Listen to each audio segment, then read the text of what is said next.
It was a quiet Sunday morning in Dallas when the unexpected knock came at my front door. I wasn't expecting visitors, and my small rented house hardly ever got surprise guests. The steady rhythm of the knock was hesitant, almost trembling, like whoever was outside wasn't sure they should be there. I wiped my hands on a dish towel and walked over, still half distracted by the coffee brewing in the kitchen. But when I pulled the door open, the sight in front of me froze me completely, as if time itself had stopped for those first few seconds. There stood Melissa, my boss's wife, clutching the small suitcases as if they were her last anchors in the world. I knew her only from polished company dinners, always perfectly dressed, smiling beside her powerful husband. But today, she looked nothing like that woman. Her hair was slightly messy, her eyes red and swollen as if she had been crying all night, and her voice cracked the moment she spoke. "I will live with you now," she whispered, her words trembling, as much as her hands holding the bags tightly. At first, I thought I had misheard her. Maybe she said something else. Maybe exhaustion was playing tricks on me.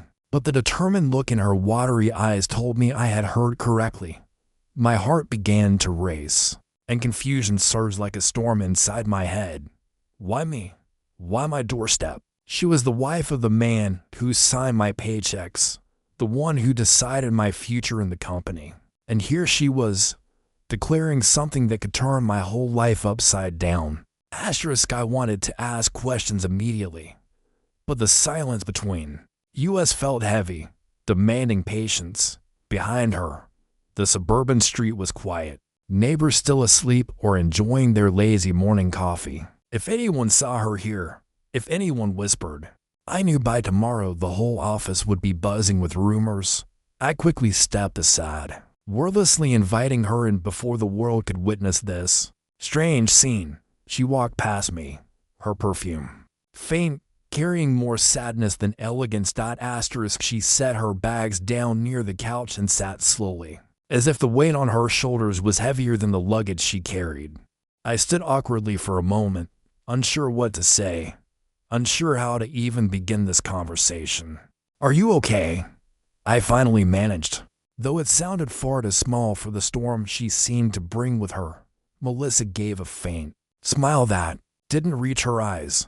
"No," she replied softly, but I didn't know where else to go. Her voice was thin, fragile, breaking with each word. I made coffee, partly to give her warmth, partly because I needed something to do with my shaking hands as the steam rose from the cups. She wrapped her fingers around hers like it was a lifeline. "You must think I'm insane," she said after a long pause, eyes focused on the dark liquid instead of me. I didn't answer right away because I didn't know what to say. Part of me was still in disbelief.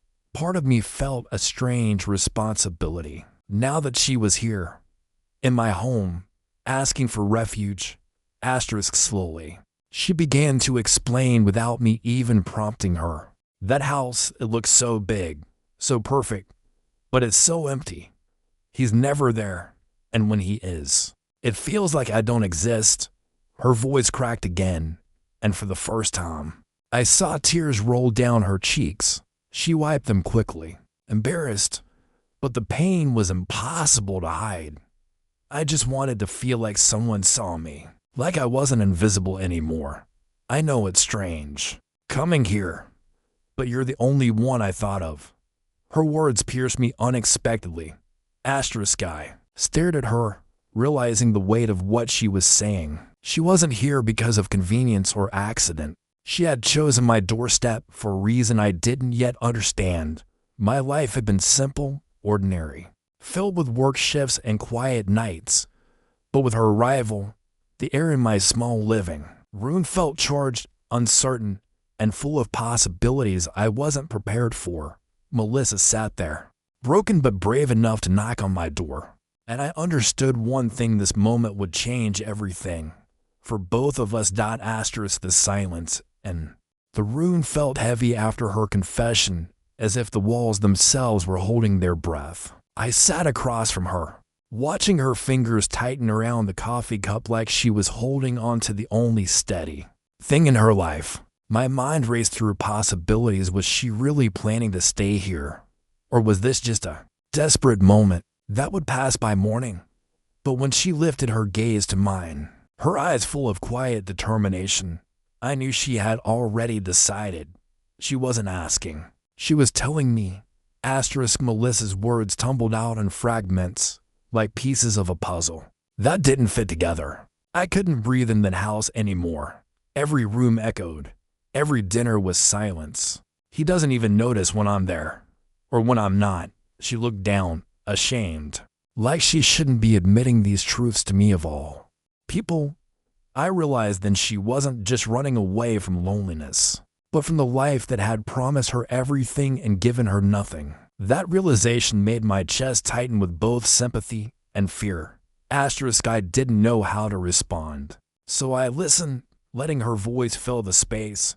She spoke about nights where she waited for him, only to hear his car pull into the driveway at dawn, knowing he'd spent the evening anywhere but home. She spoke about parties where she was introduced as decoration, not a partner, smiling for the cameras while her soul quietly crumbled. The woman who once seemed untouchable was suddenly human, vulnerable, sitting on my old couch with trembling hands. It felt surreal, almost like a dream, yet painfully real at the same time. After a while, she grew quiet, and I realized she was waiting for my answer. But what could I possibly say? Agreeing to let her stay meant inviting a storm into my life, one that could ruin everything I had worked for. My job, my reputation, my peace, everything was at risk. Yet looking at her, I couldn't find the heart to turn her away.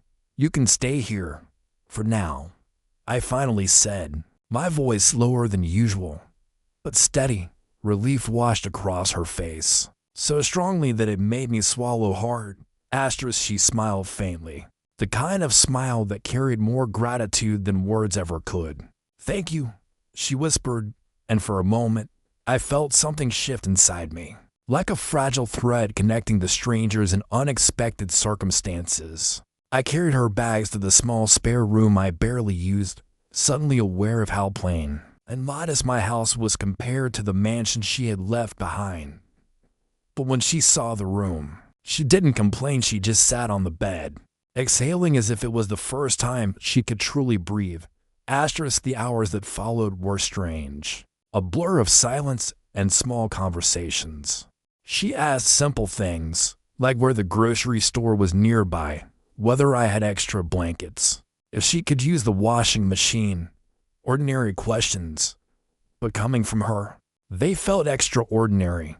I couldn't shake the thought that this was temporary, that at any moment she might change her mind and leave. Yet, the way she moved around the house cautiously, gently, like she was afraid of disturbing its balance, made me realize she was serious about staying. That night, I lay awake longer than usual, my thoughts a tangled web of worry and curiosity. The image of her standing at my door replayed again and again, along with her words. "I will live with you now."